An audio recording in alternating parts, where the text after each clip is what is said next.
Assalamualaikum warahmatullahi wabarakatuh. Saya Khadijah Zarifa akan menjelaskan tentang perdagangan internasional. Jadi sebenarnya perdagangan internasional itu apa sih? Jadi perdagangan internasional itu adalah transaksi antar negara, jual atau beli, atau ekspor impor antar dua negara atau lebih. Terus apa sih manfaat dari perdagangan internasional? Yang pertama ada memperoleh devisa. Devisa itu apa sih?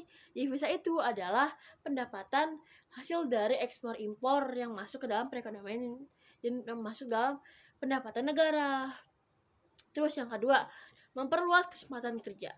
Jika semakin banyak barang itu terjual, maka akan meningkatkan produksinya. Nah, otomatis akan menambah pekerjaan juga. Terus yang ketiga, menstabilkan harga-harga. Maksudnya apa sih? Jadi, maksudnya itu adalah agar harga-harga di dalam negeri itu stabil, tidak mengalami inflasi. Terus yang keempat ada peningkatkan kualitas konsumtif. Maksudnya adalah jadi biar ada persaingan dalam membuat kualitas barang itu sendiri. Terus yang terakhir ada mempercepat alih teknologi.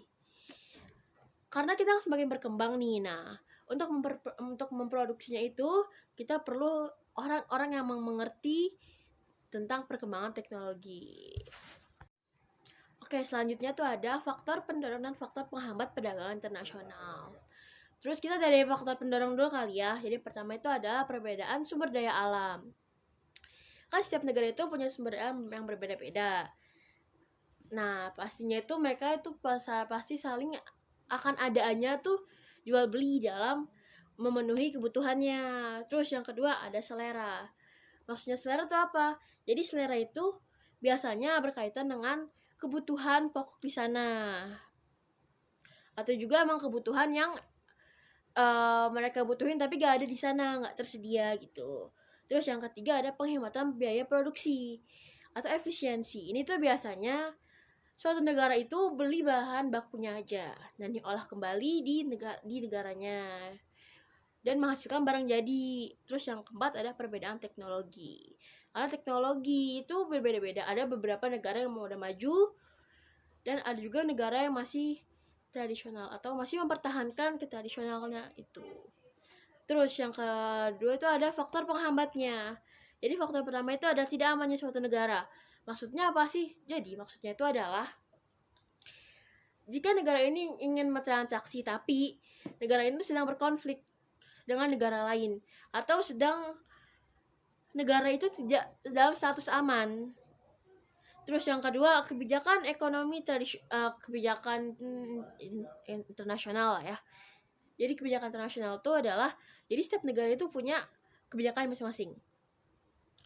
Entah itu pembatasan ekspor, pembatasan impor, atau kursnya itu semuanya negara itu beda-beda karena punya peraturannya masing-masing. Terus yang ketiga atau yang terakhir adalah tidak stabilnya kurs mata asing. Jadi kurs mata asing itu emang pacuan kita untuk bertransaksi.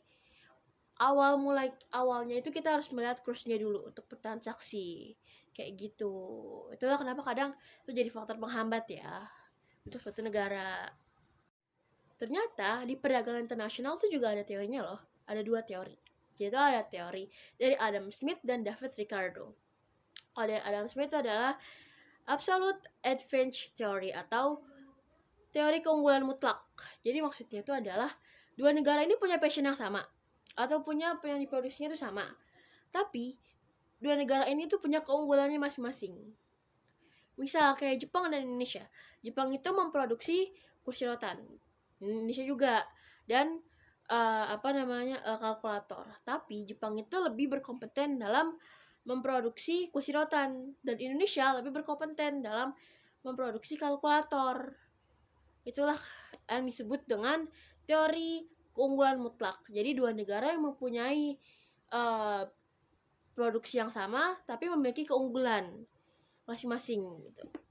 Terus yang kedua itu ada teori keunggulan komparatif atau cooperative advantage theory. Nah maksudnya itu apa? Kalau ini tuh dua negara punya sektor yang sama, tapi mereka tuh saling membutuhkan. Contoh, kayak dua negara A dan negara B, dia tuh sama-sama memproduksi kain, tetapi dengan jenis kain yang berbeda. Dan masing-masing negara itu saling membutuhkan. Makanya dua negara itu saling atau saling bertransaksi jual beli untuk memenuhi kebutuhannya masing-masing. Nah, terus ayat pembayaran apa aja sih? Kan ayat pembayarannya ini kan udah masuknya negara dan antar negara kan. Jadi yang pertama itu ada letter of credit. Jadi yang di sini yang dimaksud letter of credit adalah jadi yang mengimpor itu memberikan surat atau kayak nota, suatu nota itu kepada orang yang beli, ekspor ke impor. Jadi yang mau ekspor itu memberikan surat ke impor untuk sejumlah uang yang dibayarkan. Terus yang kedua itu ada advance payment atau cash payment. Jadi cash payment ini dia tuh udah bayar duluan sebelum barang itu diterima. Jadi kalau kita mungkin kayak kita bayar menggunakan m-banking atau kita bayar menggunakan e-commerce macam itu gitu.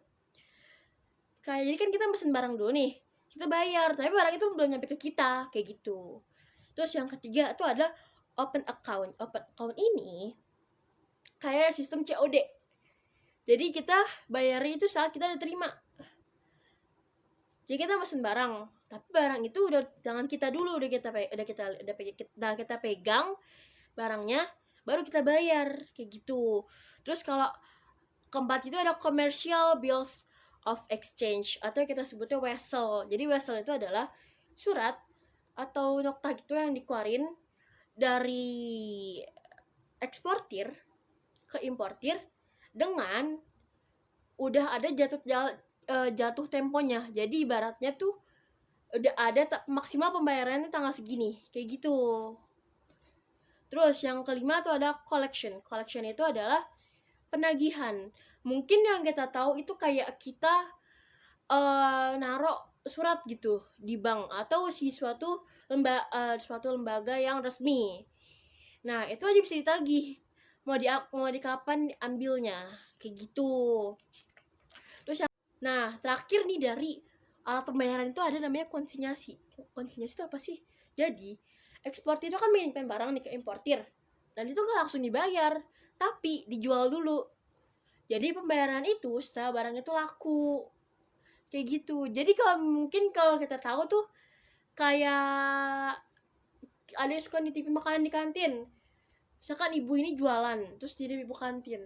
Kan nggak langsung dibayar, tapi itu nunggu itu laku dulu, baru setelah itu dibayar. Kayak gitu contohnya.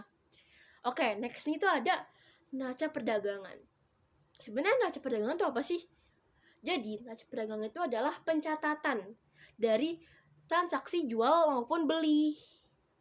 Kayak transaksi pencatatan itu loh, pencatatan ekspor yang masuk, ekspor yang keluar, dan impor yang masuk. Kayak gitu pencatatannya. Nah, gimana caranya itu bisa berdampak positif kan bagi Indonesia, bagi kita, yaitu ekspor atau barang yang kita jual harus lebih besar daripada impor barang yang kita beli. Jadi kita harus menjual dulu yang harus lebih besar.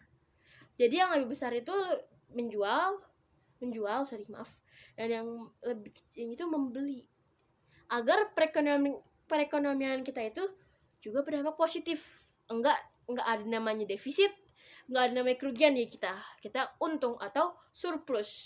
Oke? Terus yang terakhir nih ada devisa. Apa sih devisa? Jadi devisa itu adalah uang asing yang beredar di suatu negara untuk bertransaksi dengan negara lain. Jadi misal ini tuh kayak kita mau beli barang ke Korea. Korea itu mata uangnya won kan. Misal kita beli dengan harga 10 ribuan. Ya, 1 won itu di Indonesia itu sekitar 12 ribuan. Berarti kita harus membayar 12 ribu itu kali 10 ribuan, yang hasilnya 120 ribu rupiah. Mungkin di Indonesia atau di IDR itu 120 ribu, tapi saat diubah won itu hanya 10 ribu won. Kayak gitu contohnya. Terus apa sih hubungannya kurs devisa sama neraca pembayaran? Kan neraca pembayaran itu bertransaksi ya. Transaksi itu menggunakan uang. Nah, uang itu patokannya ada di kurs, nilai kurs. Kurs itu dari patokan dari semuanya. Jadi saat kita bertransaksi, kita harus mengetahui kursnya berapa jumlah yang dibayarkan harus berapa, saat dirupiahkan itu berapa. Itulah kenapa antara hubungan kurs devisa dan neraca pembayaran itu saling berhubungan. Oke, sekian dari saya. Kurang lebihnya mohon maaf. Wassalamualaikum warahmatullahi wabarakatuh.